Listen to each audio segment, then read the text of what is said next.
Assalamualaikum warahmatullahi wabarakatuh. Bagaimana kabar teman-teman semuanya? Semoga senantiasa dalam keadaan sehat walafiat dan tidak kekurangan suatu apapun. Selamat datang dan selamat bergabung kembali dalam channel kami Ara Alesa. Kali ini kami masih akan membersamai teman-teman semuanya untuk mempersiapkan diri menghadapi tes CPNS maupun tes P3K dengan formasi Peranata Hubungan Masyarakat untuk materi kompetensi teknis yaitu mengenai kegiatan-kegiatan humas sesuai dengan kisi-kisi terbaru tahun 2023. Langsung saja untuk soal yang pertama, apa yang dimaksud dengan kegiatan humas? A. Kegiatan yang bertujuan untuk membangun hubungan yang baik dengan media massa. B. Kegiatan yang merencanakan dan melaksanakan program komunikasi pemasaran. C. Kegiatan yang bertujuan untuk memastikan penyampaian informasi yang jelas, akurat, dan terpercaya kepada masyarakat. D. Kegiatan yang melibatkan promosi produk atau layanan melalui media sosial. Jawaban yang benar adalah C.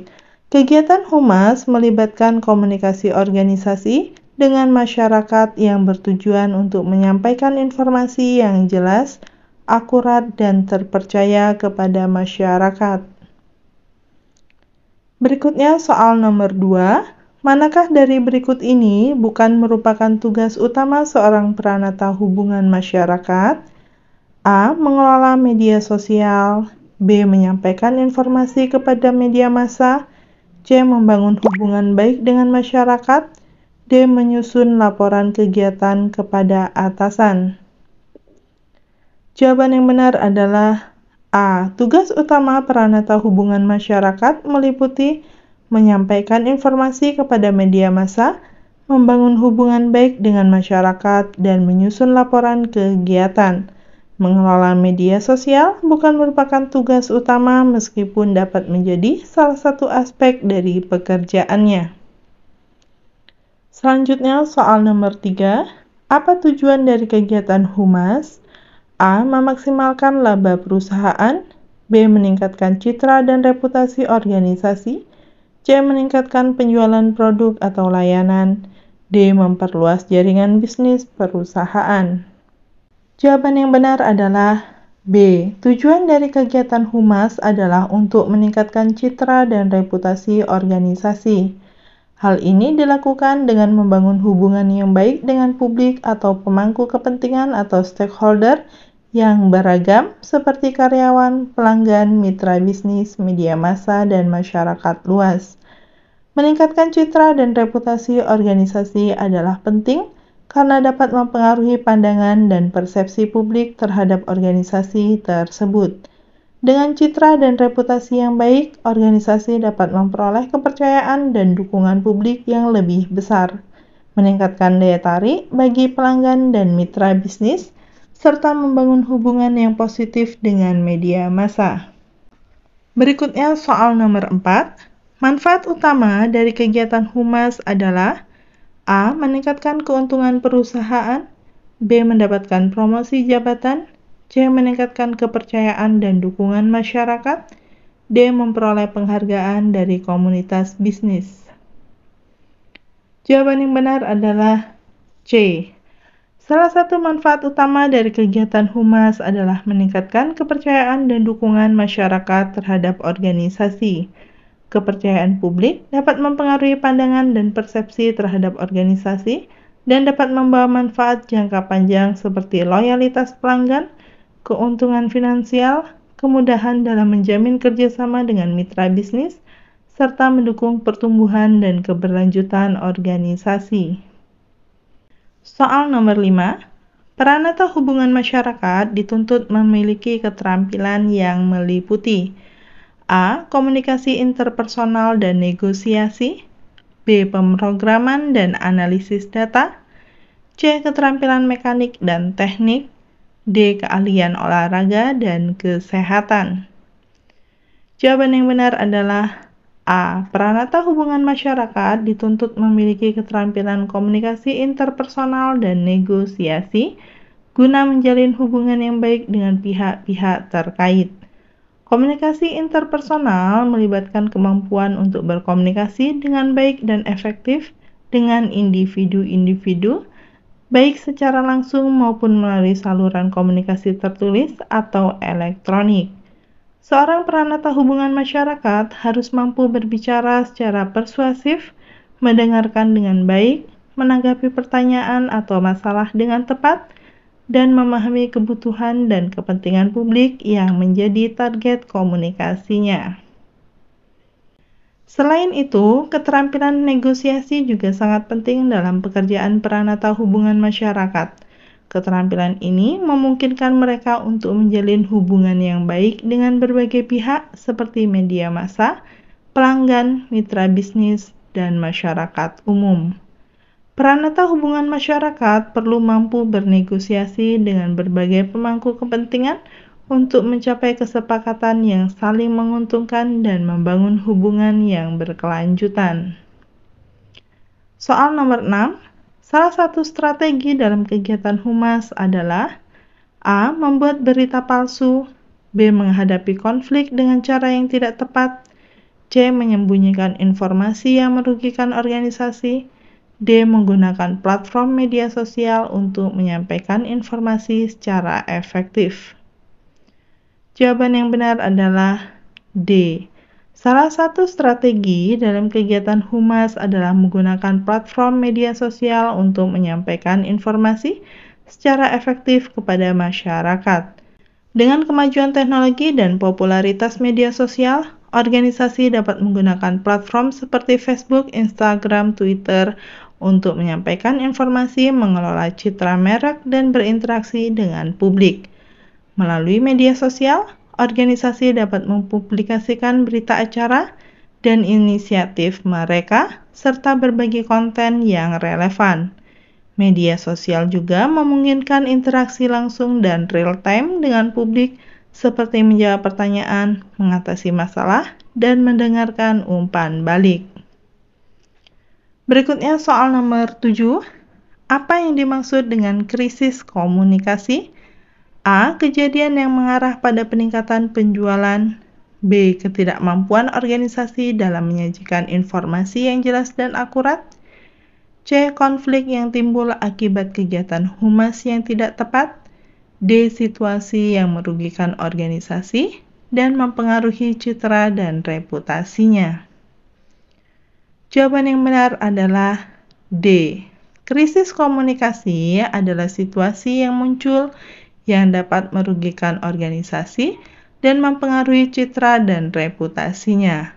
Hal ini dapat terjadi ketika organisasi gagal menghadapi atau merespon dengan baik situasi yang menimbulkan kontroversi, misinformasi, atau kerugian publik. Ketika terjadi krisis komunikasi, organisasi dapat menghadapi berbagai masalah seperti penurunan kepercayaan publik, kehilangan pelanggan, atau kerugian finansial. Krisis komunikasi dapat terjadi karena berbagai alasan, seperti kesalahan dalam menyampaikan informasi, penyebaran berita palsu atau rumor, atau ketidakpastian dalam merespon situasi darurat. Berikutnya soal nomor 8. Dalam merencanakan kegiatan humas, langkah pertama yang harus dilakukan adalah A. Menentukan anggaran kegiatan, B. Menyusun tim humas, C. Menetapkan tujuan komunikasi, D. Mengidentifikasi target pasar. Jawaban yang benar adalah C. Dalam merencanakan kegiatan humas, langkah pertama yang harus dilakukan adalah menetapkan tujuan komunikasi yang ingin dicapai. Dengan menetapkan tujuan komunikasi yang jelas dan spesifik, organisasi dapat memfokuskan upaya humas pada hal-hal yang penting dan relevan untuk mencapai hasil yang diinginkan. Setelah tujuan komunikasi ditetapkan, langkah-langkah selanjutnya dalam merencanakan kegiatan humas adalah menentukan strategi komunikasi yang tepat, mengidentifikasi target audiens yang relevan, menyusun pesan yang cocok, menentukan metode komunikasi yang efektif, dan mengalokasikan anggaran yang diperlukan. Soal nomor 9. Pilih pernyataan yang sesuai dengan prinsip-prinsip etika humas. A. Menyembunyikan informasi yang merugikan organisasi. B. Menyajikan informasi yang tidak akurat guna mendapatkan keuntungan. C. Melakukan manipulasi media untuk kepentingan pribadi. D. Menjaga kejujuran, integritas, dan transparansi dalam penyampaian informasi.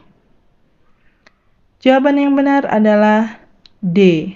Prinsip-prinsip etika humas melibatkan menjaga kejujuran, integritas, dan transparansi dalam penyampaian informasi kepada masyarakat. Menyembunyikan informasi yang merugikan organisasi atau menyajikan informasi yang tidak akurat merupakan tindakan yang tidak etis dalam praktik humas. Hal ini dapat merusak kepercayaan publik dan merugikan reputasi organisasi. Manipulasi media untuk kepentingan pribadi juga merupakan tindakan yang tidak etis dalam praktek humas. Praktisi humas harus bertindak secara objektif dan tidak memanipulasi media untuk mempengaruhi opini publik. Berikutnya soal nomor 10. Dalam pelaksanaan kegiatan humas, evaluasi dilakukan untuk A. Mengetahui keberhasilan personal dalam mencapai target. B. Memperoleh penghargaan dari pimpinan organisasi. C. Menilai efektivitas komunikasi dan mengidentifikasi area yang perlu diperbaiki. D. Mengevaluasi hasil penjualan produk atau layanan. Jawabannya adalah C. Evaluasi dalam kegiatan humas yang penting dilakukan untuk mengevaluasi efektivitas komunikasi yang dilakukan dan mengidentifikasi area yang perlu diperbaiki. Evaluasi ini membantu praktisi humas memahami sejauh mana pesan-pesan yang disampaikan telah sampai kepada target audiens dan apakah pesan tersebut efektif dalam mencapai tujuan yang ditetapkan. Evaluasi juga membantu praktisi humas mengidentifikasi apakah ada perubahan yang perlu dilakukan dalam strategi komunikasi, metode penyampaian pesan, atau segmen audiens yang ditargetkan. Berikutnya soal nomor 11. Faktor apa yang mempengaruhi keberhasilan kegiatan humas? A. Anggaran yang besar.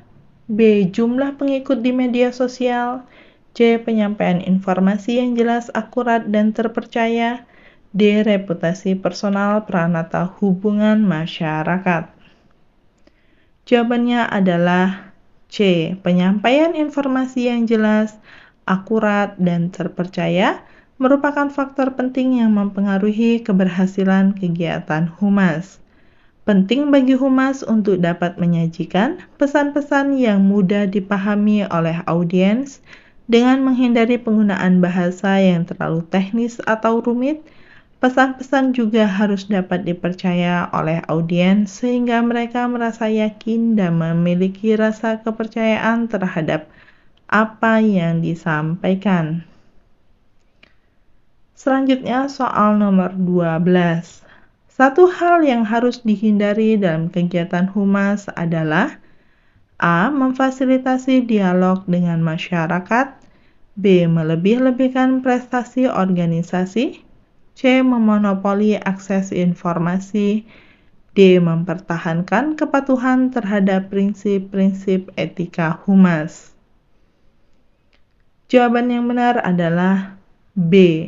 Melebih-lebihkan prestasi organisasi adalah salah satu hal yang harus dihindari dalam kegiatan humas, karena dapat merugikan citra dan reputasi organisasi.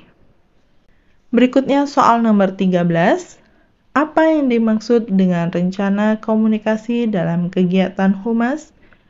A. Anggaran yang dialokasikan untuk kegiatan humas. B. Strategi dan program yang dirancang untuk mencapai tujuan komunikasi. C. Jumlah pesan yang akan disampaikan kepada masyarakat. D. Daftar kegiatan yang akan dilakukan dalam rangka meningkatkan citra organisasi. Jawaban yang benar adalah B. Rencana komunikasi dalam kegiatan humas terdiri dari strategi dan program yang dirancang untuk mencapai tujuan komunikasi yang telah ditetapkan. Rencana ini mencakup berbagai aspek seperti target audiens, pesan yang akan disampaikan, kanal komunikasi yang akan digunakan, waktu yang akan digunakan, dan metrik untuk mengukur keberhasilan komunikasi. Melalui rencana komunikasi, humas dapat merencanakan dan mengelola komunikasi mereka dengan efektif. Rencana ini membantu dalam mencapai tujuan akhir komunikasi, seperti meningkatkan kesadaran publik tentang organisasi atau individu, membangun citra positif, memperbaiki reputasi, atau memengaruhi perilaku masyarakat. Berikutnya soal nomor 14. Pentingnya evaluasi dalam kegiatan humas adalah A. Mengevaluasi keberhasilan personal peranata hubungan masyarakat, B. Mengevaluasi keberhasilan penjualan produk atau layanan, C. Menilai efektivitas komunikasi dan mengidentifikasi area yang perlu diperbaiki, D. Memperoleh data untuk membuat laporan keuangan. Jawaban yang benar adalah C. Evaluasi dalam kegiatan humas dilakukan untuk menilai efektivitas komunikasi yang dilakukan dan mengidentifikasi area yang perlu diperbaiki. Berikutnya soal nomor 15. Apa yang dimaksud dengan konflik kepentingan dalam kegiatan humas? A. Mengatur waktu dengan efisien, B. Memonopoli akses informasi, C. Ketidakcocokan antara tujuan organisasi dengan kepentingan pribadi,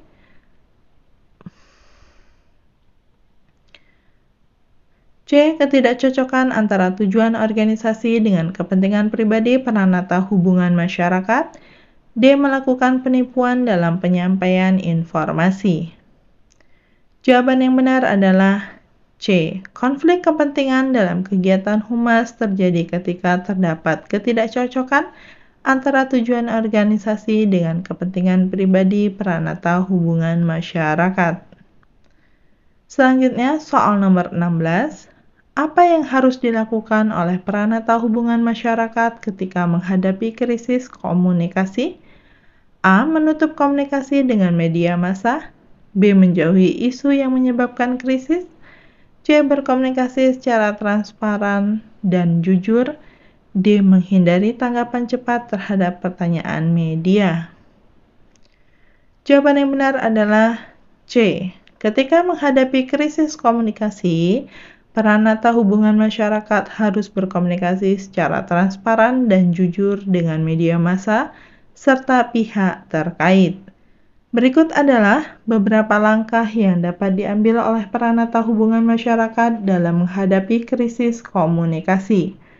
Yang pertama, menerima tanggung jawab. Peranata hubungan masyarakat harus mengambil sikap yang bertanggung jawab dan siap untuk menghadapi konsekuensi dari krisis tersebut. Yang kedua, berkomunikasi secepat mungkin. Peranata hubungan masyarakat harus segera mengambil tindakan untuk mengatasi krisis secara proaktif. Yang ketiga, jujur dan transparan. Dalam komunikasi dengan publik, penting untuk berbicara dengan jujur dan secara transparan tentang krisis yang terjadi, mengakui kesalahan, memberikan informasi yang akurat, dan menjawab pertanyaan dengan jujur adalah langkah-langkah penting dalam membangun kepercayaan dan menghadapi krisis dengan baik. Selanjutnya, nomor 4, menjaga saluran komunikasi terbuka, yaitu membangun saluran komunikasi yang terbuka akan membantu mengurangi spekulasi dan memastikan bahwa informasi yang diterima publik adalah yang benar. Yang kelima, mengambil tindakan perbaikan. Selain berkomunikasi dengan publik, peranata hubungan masyarakat juga harus mengambil tindakan perbaikan untuk mengatasi akar masalah yang menyebabkan krisis. Berikutnya soal nomor 17. Apa yang dimaksud dengan publik dalam konteks kegiatan humas? A. Masyarakat umum yang menjadi target perusahaan, B. Pihak internal perusahaan yang terlibat dalam kegiatan humas, C. Media massa yang digunakan untuk menyampaikan informasi, D. Komunitas online yang tertarik dengan perusahaan. Jawaban yang benar adalah A. Dalam konteks kegiatan humas, publik merujuk pada masyarakat umum yang menjadi target perusahaan. Ini mencakup kelompok-kelompok yang memiliki hubungan langsung atau tidak langsung dengan perusahaan, seperti konsumen, pelanggan potensial, pemegang saham, karyawan, mitra bisnis, dan pihak berkepentingan lainnya. Publik adalah penerima pesan komunikasi dari perusahaan atau organisasi dan dapat berpengaruh terhadap persepsi, citra, dan reputasi perusahaan. Kegiatan humas dirancang untuk berinteraksi dengan publik dan membangun hubungan yang positif dengan mereka. Melalui komunikasi yang efektif dan strategis humas yang baik, perusahaan dapat mempengaruhi persepsi publik, membangun kepercayaan, mempromosikan produk atau layanan, dan menjaga hubungan yang baik dengan publik mereka. Selanjutnya soal nomor 18. Apa yang dimaksud dengan branding dalam kegiatan humas? A. Proses membangun citra dan identitas perusahaan. B. Proses menjalin hubungan dengan media massa. C. Proses mengelola media sosial perusahaan. D. Proses meningkatkan penjualan perusahaan. Jawaban yang benar adalah A. Dalam kegiatan humas, branding mengacu pada proses membangun citra dan identitas perusahaan atau organisasi di mata publik. Hal ini melibatkan pengelolaan dan pemeliharaan reputasi perusahaan agar sesuai dengan nilai-nilai, visi, dan misi yang ingin disampaikan kepada publik. Peran utama branding dalam kegiatan humas adalah untuk menciptakan persepsi yang positif dan membedakan perusahaan atau organisasi dari pesaingnya. Melalui strategi branding yang tepat, perusahaan dapat menciptakan citra yang kuat, menarik, dan meyakinkan bagi publik. Berikutnya soal nomor 19. Alat komunikasi apa yang sering digunakan oleh peranata hubungan masyarakat untuk menyampaikan informasi? A. Siaran pers. B. Surat resmi. C. Surat pemberitahuan. D. Brosur perusahaan. Jawabannya adalah A. Peranata hubungan masyarakat sering menggunakan siaran pers atau press release sebagai alat komunikasi untuk menyampaikan informasi kepada media massa dan masyarakat. Selanjutnya soal nomor 20. Apa yang dimaksud dengan citra perusahaan? A. Keseluruhan persepsi dan penilaian masyarakat terhadap perusahaan. B. Bagaimana perusahaan menjalankan kegiatan humas. C. Reputasi perusahaan dalam dunia bisnis. D. Hubungan perusahaan dengan media massa. Jawabannya adalah A. Citra perusahaan merujuk pada keseluruhan persepsi dan penilaian masyarakat terhadap perusahaan. Citra perusahaan adalah gambaran umum yang dimiliki oleh masyarakat tentang perusahaan tersebut. Citra perusahaan bisa mencakup aspek-aspek seperti kehandalan, profesionalisme, integritas, kualitas produk atau layanan, hubungan dengan pelanggan, dan tanggung jawab sosial perusahaan. Citra perusahaan bisa dipengaruhi oleh berbagai faktor seperti komunikasi perusahaan, aktivitas pemasaran, kualitas produk atau layanan, interaksi dengan pelanggan, dan ulasan dari pelanggan atau media. Citra perusahaan yang baik akan memberikan keuntungan dalam menjalin hubungan dengan pelanggan, memperoleh kepercayaan dari masyarakat, meningkatkan daya tarik sebagai tempat berkarir, dan dapat menghadapi tantangan dalam industri dengan lebih baik. Demikianlah soal-soal yang dapat kita bahas kali ini. Semoga bermanfaat bagi teman-teman semuanya untuk mempersiapkan diri menghadapi tes CPNS maupun tes P3K. Semoga sukses untuk kita semua. Terima kasih. Wassalamualaikum warahmatullahi wabarakatuh.